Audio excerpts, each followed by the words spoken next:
যে খবরে নজর রাখবো, সৌরভকে দেওয়া জমি নিয়ে মামলা হাইকোর্টের। মামলার রায় নির্ভর করছে জমির মালিকানা। সব পক্ষের কাছে হলফনামা চাইল হাইকোর্ট। ৫ সপ্তাহ পরে মামলার শুনানি। আপাতত ওই জমি ব্যবহার বা বিক্রি করতে পারবে না রাজ্য। বাজার দর অনুযায়ী জমির দাম জানাতে হবে আদালতকে। টেন্ডার না করে সৌরভকে কেন জমি, এমনটাই প্রশ্ন আদালতে। সৌরভ গঙ্গোপাধ্যায়কে কারখানা তৈরিতে জমি দিয়েছে রাজ্য। অভিযোগ উঠেছিল সেই জমি ৯৯৯ বছরের জন্য ১ টাকায় লিজ দেওয়া হয়েছে এবং সেই সংক্রান্তই কিন্তু মামলা ছিল কলকাতা হাইকোর্টে এবং সেই মামলারই শুনানি ছিল। অবশ্যই যেমনটা আদালতের তরফে বেশ কিছু বিষয়ে প্রশ্ন তোলা হয়েছে, অন্যদিকে এই মামলার পরবর্তী শুনানির দিনও ধার্য হয়েছে। পীযূষ কান্তি নাগ আমাদের প্রতিনিধি রয়েছেন ফোন লাইনে।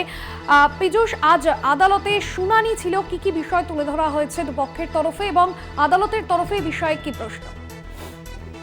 দেখো, মামলাটি মূলত সংক্রান্ত বেআইনি অর্থলগ্নি সংস্থার পক্ষ থেকে দাবি করা হয়েছিল যে তাদের নেওয়া জমি অন্য জমিকে বিক্রি করে দেওয়া হচ্ছে বা অন্য জনের হাতে হস্তান্তর করা হচ্ছে।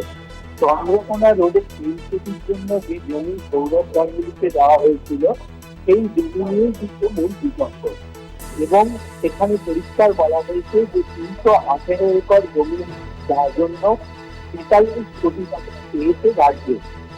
আদালত আজকে পরিষ্কার জানিয়ে দিয়েছে তার নির্দেশে এই মামলার বিচার অর্থাৎ পূর্ণাঙ্গ রায়ের পরে নির্ভর করবে ওই জমির ভবিষ্যৎ এবং ওই জমির মালিকানা। মূলত ৩৫০ একরের মধ্যে ১১.২৮ একর জমি বিচারপতি অবসরপ্রাপ্ত বিচারপতি সৌগন্ধ্যনাথ তালুকদারের কমিটির হাতে থাকবে। কমিটি কিন্তু এই জমি আপাতত হেফাজতে রাখবে। রাজ্যের দায়িত্ব ওই জমিটি দখল থেকে, অর্থাৎ রাজ্যকে পেতে গেলে ওই কমিটির কাছে আবেদন জানাতে হবে। এই অবস্থায় অবস্থায় ওই জমি কোন রকম ব্যবহার করা যাবে না এবং ওই জমিতে ১১.৩ একর জমিতে কোনোভাবে বিক্রি করা যাবে না।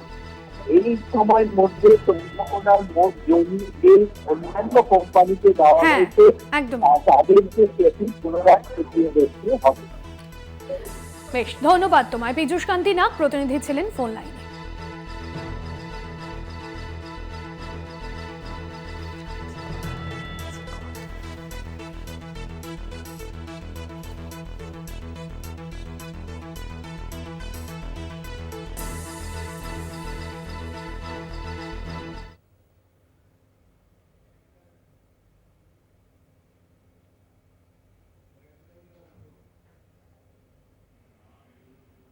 পাঁচ সপ্তাহ পরে এই মামলার শুনানি রয়েছে।